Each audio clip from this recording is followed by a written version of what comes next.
I can never remember which one tastes like ass or tastes good, so I usually have to get both and figure it out on the road. Trying to stock up on the road shit here. Just standard stuff. Always butterscotch. Sometimes you gotta find a parking lot to sleep in. This is one that I did.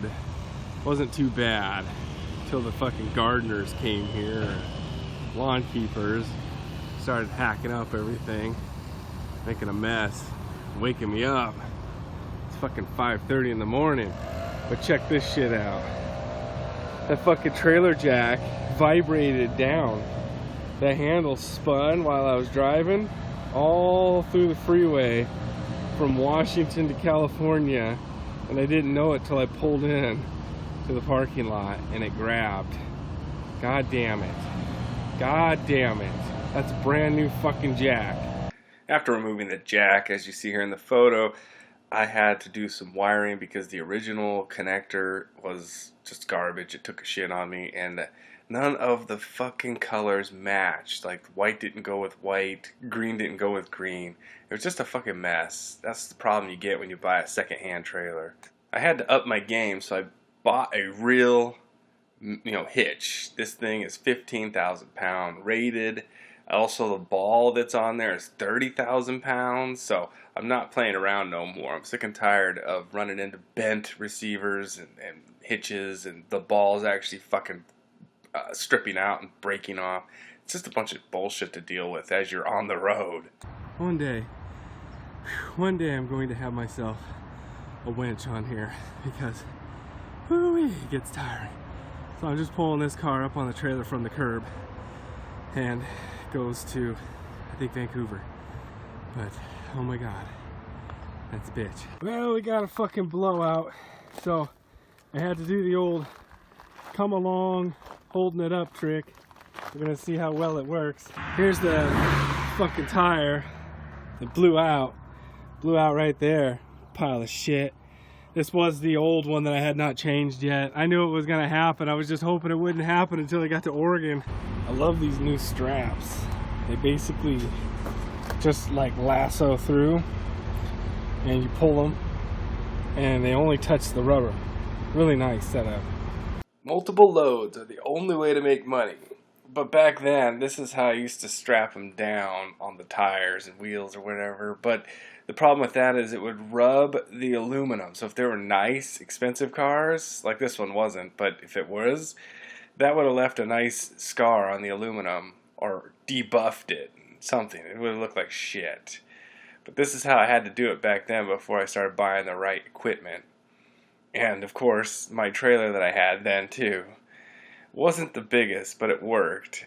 I had to put a lot of things in the back of the truck, make it fit, kind of like Tetris, but life size. I was outgrowing my trailer at a pretty fast rate. I started realizing that I needed to get something bigger, which I did, and I realized I still needed bigger, but this trailer works just fine for picking up shit and taking it around. I also realized that the trailer didn't have enough tie points, so I started welding on more of them.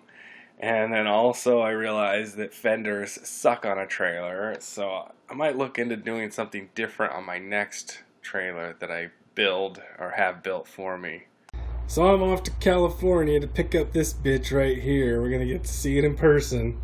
Can't wait. Alright, it's gonna be loud in here. Right now I'm on the Highway 101 trying to get this back up to Washington. As you see, it ain't got many miles. We got good oil pressure, heat. I got half a tank of fuel. And everything else, it's not a bad machine.